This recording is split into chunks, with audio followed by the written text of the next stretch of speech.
Okay, so இந்த வீடியோவில் நம்ம என்ன பண்ண போகிறோம்னா எப்படி ஒரு பிளாகை க்ரியேட் பண்ணுறது அப்படிங்கிறத பார்த்துக்க போகிறோம். ஓகே, ஸோ இந்த க்ரியேட் லாஜிக் யூஸ் பண்ணி நம்ம இங்கே க்ரியேட் வந்து டிஸ்கிரிப்ஷன் கொடுத்தோன்னா க்ரியேட் கொடுத்தா இங்கே வந்து டேரெக்டாக க்ரியேட் லாஜிக் காமிக்கணும். ஓகே, ஸோ அதுக்கு நம்ம என்ன பண்ணணும் அப்படின்னா ஃபங்க்ஷன், நான் இங்கே வந்து ஸ்டோர் அப்படிங்கிற ஒரு ஃபங்க்ஷன் வந்து யூஸ் பண்ணிக்கிறேன். ஸோ ஃபஸ்ட்டு நம்ம வந்து ஜஸ்ட் எல்லாத்தையும் பிரிண்ட் பண்ணி பார்ப்போம் வேலை செய்தா அப்படின்னு.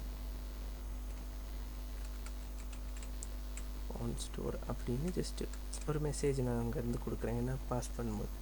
இப்போ நீங்கள் ரவுட்டுக்கு போய்க்கோங்க. ஸோ இது வந்து ஒரு போஸ்ட் மெத்தடாக இருக்கணும். இது வந்து ஸ்டோர் அப்படின்னு நான் கொடுக்குறேன், பிளாகில் இருக்கிற ஸ்டோர் மெத்தடை கால் பண்ணணுன்னு கொடுக்குறேன். ஓகே, ஸோ /ஸ்டோர் இல்லைன்னா பிளாக் ஸ்டோர். ஓகே, ஸோ இது எங்கே அப்டேட் பண்ணணும்? பிளாகில்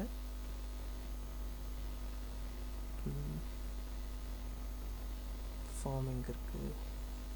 இங்கே இருக்குது. ஃபார்மில் மெத்தடு இங்கே வந்து PHPயில் தான் கொடுக்கணும். Echo base URL of base URLங்கிறது Codeigniter ஃபங்க்ஷன். இங்கே வந்து நான் ஸ்டோர் கொடுக்குறேன். மெத்தடு வந்து கொடுத்துட்டோம்.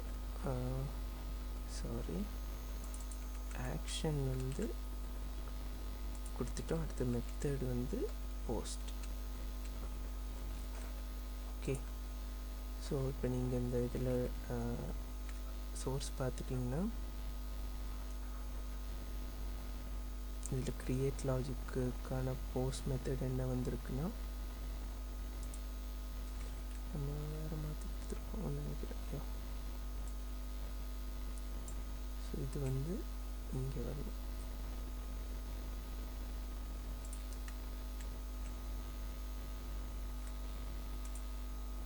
ஸோ இங்கே இந்த பிளாக் ஸ்டோர் அப்படிங்கிற லிங்குக்கு வந்து டேரெக்டாக பாஸ் ஆகுதா? ஓகே, நான் இங்கே வந்து டெஸ்ட் டேட்டா டெஸ்ட் டிஸ்கிரிப்ஷன் அப்படிங்கிறத க்ரியேட் பண்ணுறேன். ஸோ டேரெக்டாக என்ன பண்ணுதுன்னா பிளாக் ஸ்டோருக்கு போகுது. ஓகேவா? ஓகே, பிளாக் ஸ்டோர் அப்படிங்கிறது நாட் ஃபவுண்ட் வருது. அதுக்கு காரணம் என்னென்னா இந்த ரவுட் நம்ம இன்னும் சேவ் பண்ணல.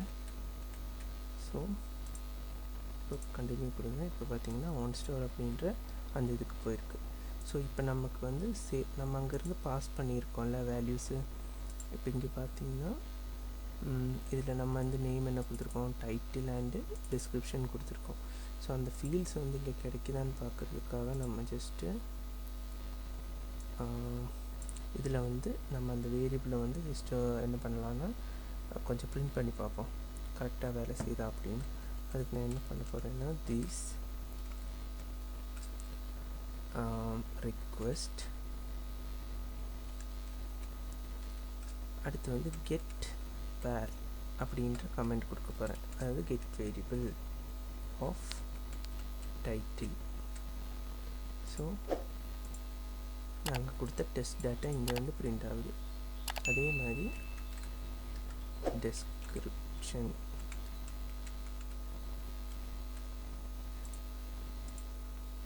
எனக்கு ரெண்டுமே இங்கே வந்து கிடச்சிருக்கு. ஓகே, நான் இதை அப்படியே ஒரு வேரியபிளுக்கு மாற்றிக்கிறேன். டேட்டா டைட் இல்லைன்னா நான் ஒரு வேரியபிளாகவே எடுத்துக்கிறேன். Title equal to data of description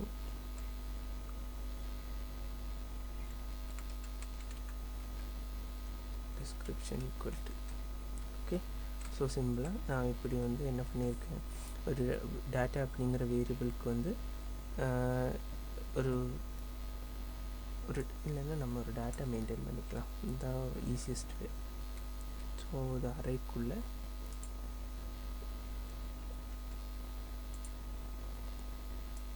இதையும் வந்து நம்ம என்னென்னா இது இன்சர்ஷன் தானே பண்ண போகிறோம். ஸோ அதுக்கு வந்து ஈஸியாக இருக்கும்.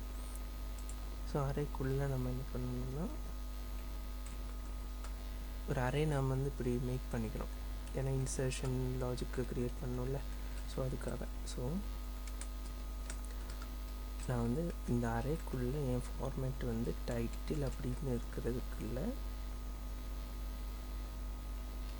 ஸோ அடுத்து வந்து டிஸ்கிரிப்ஷனுக்கு என்ன வேணும்னா ஒரு நம்ம பாஸ் பண்ணியிருக்க டிஸ்கிரிப்ஷன் இப்படின்னு ஒரு டேட்டா வந்து மேக் பண்ணிக்கிறேன். ஓகே, கிளியர்னு நினைக்கிறேன், கன்ஃபியூஸ் பண்ணிக்காதீங்க. நம்ம அங்கேருந்து அனுப்புகிற டேட்டாவை வந்து ஒரு அரேயில் வந்து டைட்டில் டிஸ்கிரிப்ஷன் அப்படின்னு நேம் பேரில் வந்து சேவ் பண்ணிக்கிட்டோம். ஓகே, இது நம்ம இங்கேருந்து ஸ்டோர் பண்ணக்கூடாது. நீங்கள் என்ன டீட்டெயில் பண்ணாலும் நீங்கள் மாடலில் தான் பண்ணணும். அதுதான் MVC பேட்டர்ன் வே. ஸோ நான் என்ன பண்ணுறேன்னா சேம் இதே மாதிரி ஒரு மாடலை கால் பண்ணிக்கிட்டேன். ஸோ நான் வந்து இங்கே ஜஸ்ட் எதுவுமே பண்ணல, நான் வந்து கிரியேட் பிளாக் அப்படின்னு போட்டு இந்த டேட்டா வந்து நான் இங்கே சென்ட் பண்ணிடுறேன். ஓகே, ஸோ என்ன ரிட்டர்ன் வருதுங்கிறதையும் பார்ப்போம் நம்ம. ஓகே, பிளாக்ஸ்ன்னு மாற்றிருக்கேன். இப்போ இந்த டேட்டா வந்து சென்ட் பண்ணியிருக்கேன். இப்போ இந்த கிரியேட் பிளாகை வந்து நம்ம இங்கே பண்ணணும்.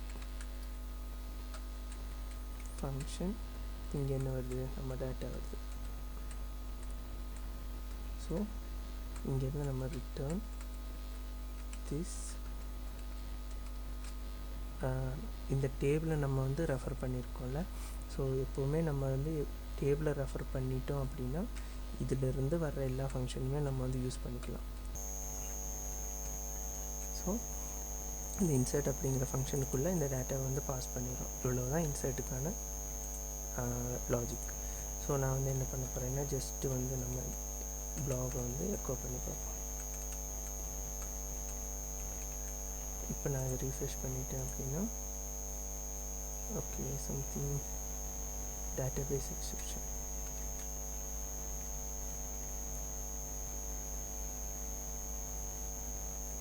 என்ன ப்ராப்ளம்,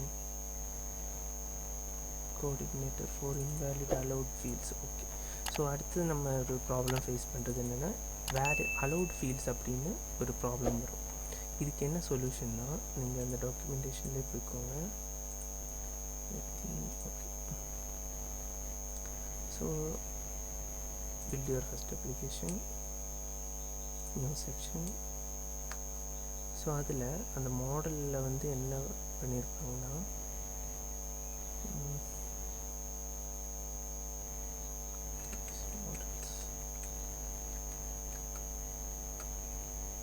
ஓகே,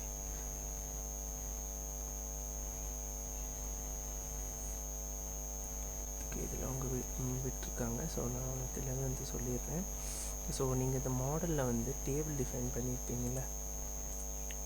ஓகே, இங்கே டேபிள் டிஃபைன் பண்ணுறதுக்கு கூடயே வந்து என்ன பண்ணணுன்னா நீங்கள் ஒரு ப்ரொடெக்டட் வேரியபிள் க்ரியேட் பண்ணிக்கோங்க. ப்ரொடெக்டடில் அலௌட் ஃபீல்ட்ஸ் அலௌட் ஃபீல்ட்ஸ் அப்படின்னு கொடுங்க. ஏன்னா இது வந்து ஒரு ப்ரொடெக்ஷன். இதில் வந்து நீங்கள் என்னென்ன டேபிள் யூஸ் பண்ணுறீங்களோ அதை வந்து இங்கே கொடுக்கணும். Title, description.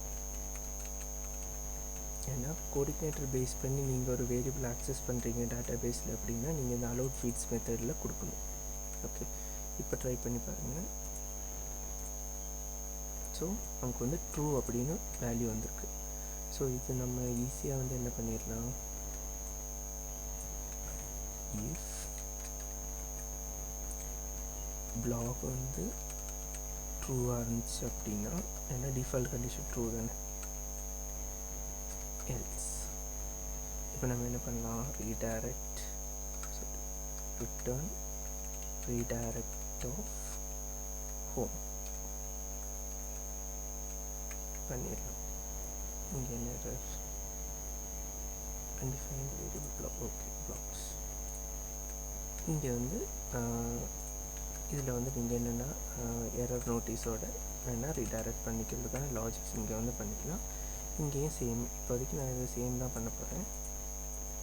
ஸோ இங்கே வந்து இது வந்து சக்ஸஸ். ஓகே, புரிஞ்சிருக்கும்னு நினைக்கிறேன். ஸ்டோர் மெத்தடுக்குள்ளே நம்ம வந்து ஒரு பிளாக்குள்ளே ஒரு மாடலுக்குள்ளே வந்து என்ன பண்ண போகிறோம், இந்த கலெக்டபிள் டேட்டாஸை நம்ம வந்து ஸ்டோர் பண்ணிக்க போகிறோம். இந்த ஸ்டோர் டேட்டா வந்து எங்கே போகும், மாடல் போய் இந்த டேட்டாக்குள்ளே இன்சர்ட் ஆகிடும். இன்சர்ட் ஆகி இங்கே ரிட்டர்ன் கொடுத்துருக்கிறதுனால நமக்கு வந்து ட்ரூ ஆர் ஃபால்ஸ் கண்டிஷன் வந்து இந்த பிளாக்ஸில் இருக்கும். ஸோ அதுக்கு தகுந்த மாதிரி நம்ம வந்து மாற்றிக்கலாம். இப்போ நம்ம இது வந்து ரிஃப்ரெஷ் பண்ணிட்டோம் அப்படின்னா ஸோ ரெண்டு டேட்டா வந்து நமக்கு வந்து க்ரியேட் ஆகிருக்கு. ஸோ நம்ம மறுபடியும் க்ரியேட் பண்ணி பார்ப்போம்.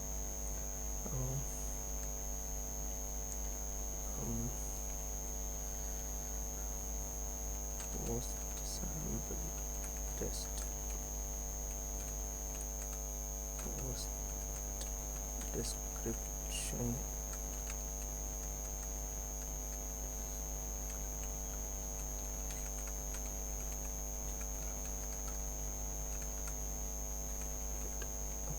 ஸோ க்ரியேட் பண்ணிட்டோம் அப்படின்னா ஸோ நமக்கு வந்து லாஸ்ட்டு நம்ம அப்ளை பண்ண டீட்டெயில் வந்து ஃபஸ்ட்டு கிடச்சிருக்கு. ஓகே, க்ரியேட் லாஜிக் வந்து கன்ஃபியூஸ் ஆகிருக்காதுன்னு நினைக்கிறேன். ஸோ வந்து நம்ம அடுத்து வந்து எப்படி ரீட் பண்ணுறது, அதாவது எப்படி வியூ பண்ணுறதுங்கிறத